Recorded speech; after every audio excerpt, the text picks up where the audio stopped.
Hey guys, it's Jake. It's time for episode 6 of the daily chat. I'm surprised that I've kept up with it. It's, for 6 days. It's a very big occasion for me. It's the start of a new week. It's Monday. If you're watching on the day that it comes out, I hope everyone's having a wonderful day. Today, I kind of wanted to chat about the freedom of not wanting things, not wanting material items, right? Ever since I was a child, I always wanted things, and most of my time and aspirations were centered around material items, right? It was mainly like action figures and stuff as a kid, but the trend never ended as I grew older. I still wanted things. There were specific items that I would aspire towards and collect. I would consider myself a collector for sure, especially back in the day. But what I realized is I didn't gain a lot of enjoyment from actually having the items, and even more so, I put myself in more stressful situations and one, constantly thinking about them, and two, putting putting money into said items, right? Like I was never too bad with it. Like I never went to an insane extreme to where I couldn't, afford to pay bills or anything because of my item collecting, right? But I did there was some financial pressure in making sure that everything was exactly right in doing that. And savings weren't, for a bit, they were non-existent, which wasn't a very smart thing to do, or the right decision, if you ask me. Now, sure, I was younger and growing up, those are just average growing pains, right? But I don't think a lot of people get out of that cycle. I think that it's a very common cycle nowadays to perpetually need new material items, but in hunting these material items, we create prisons for ourselves where we work more, we had to keep up with the Joneses, or we're perpetually worried about things. And the amazing lack of stress, or the amazing amount of peace that I felt, or lack of stress from just not wanting as much material items. And I think that's the key there. It's still good and okay to want things every now and again, but being intentional with your wants and not going too overboard with your wants, right?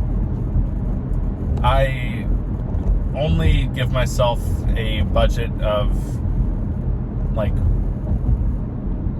$100 depending on monthly desire items, right? Which I shouldn't really talk about specific, money, dollar amounts, because for some people that's probably next to nothing, and for others that's probably an egregious amount for, desires, right? But it at one point it was significantly more, and with that significant amount more, it also caused a significant amount of stress as well, and trying to keep up with it. And not only that, once you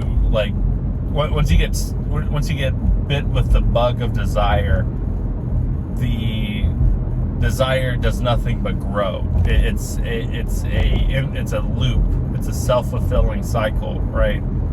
So if right now $100 is enough for me, I just had to be intentional with not wanting certain things.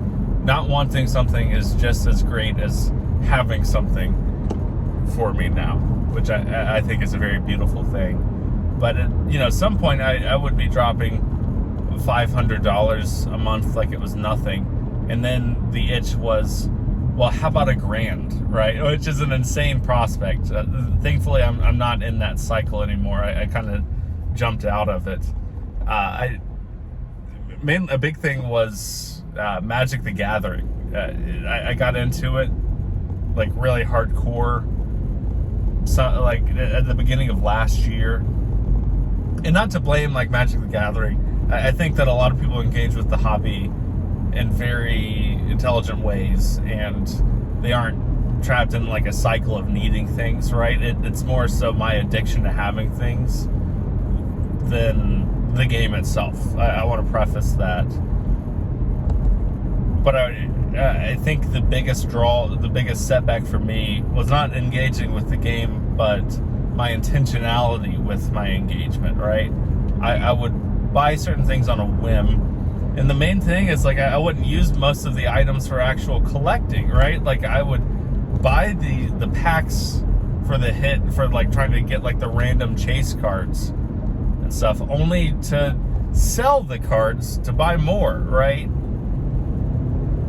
That's not very, fun. Like, I'd like to, if I'm going to put a lot of money into a piece of cardboard, essentially, I want to be able to keep it, and I want the payment there is somewhat of the collectability, even though I'm trying to get out of collecting, but also the experience had with playing said card, right? I think that I would say that most cards are a little egregious in their pricing. I wish that they would pick up more of a Pokemon approach, where the chase versions of said cards are worth an exorbitant amount of money, but the main set of cards, the playable cards, are significantly cheaper.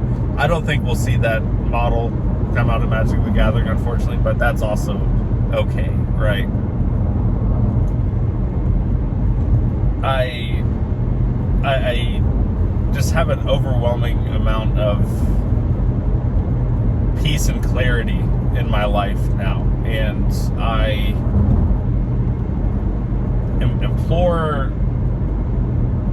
everyone else to, if they want something, or really take into account how often they desire material things in their day-to-day, right? Like, how often that takes hold of you. If you're using it to, and if having it would really set in the feeling of what having it would be like, would you get an extended amount of satisfaction from owning said item? Because there are items that are like that for sure. Like, there's items in my day-to-day that I use every day that I definitely got the return on investment on, right? But for every one of those items, I would say that there's 10 that are just there because there was money burning a hole in my pocket. And I ask everyone else out here, we love to spend, most of us do. Is that thing, are you getting that thing because you could really see yourself enjoying it for years and years on end? Or are you getting it because there's money burning a hole in your pocket?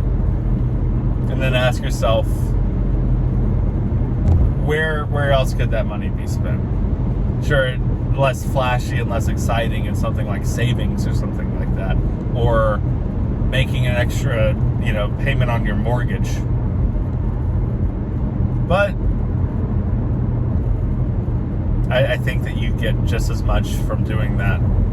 You can train yourself to get just as much of a feeling of doing that than buying some random, items. That's pretty much all I had to talk about today, guys. I hope that everyone's having a wonderful day. I hope that if you're watching through this, that some of this was insightful. Please leave a comment on your experience with this.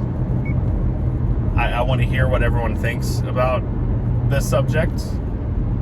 I hope to see you all tomorrow. Have a wonderful day. Bye-bye.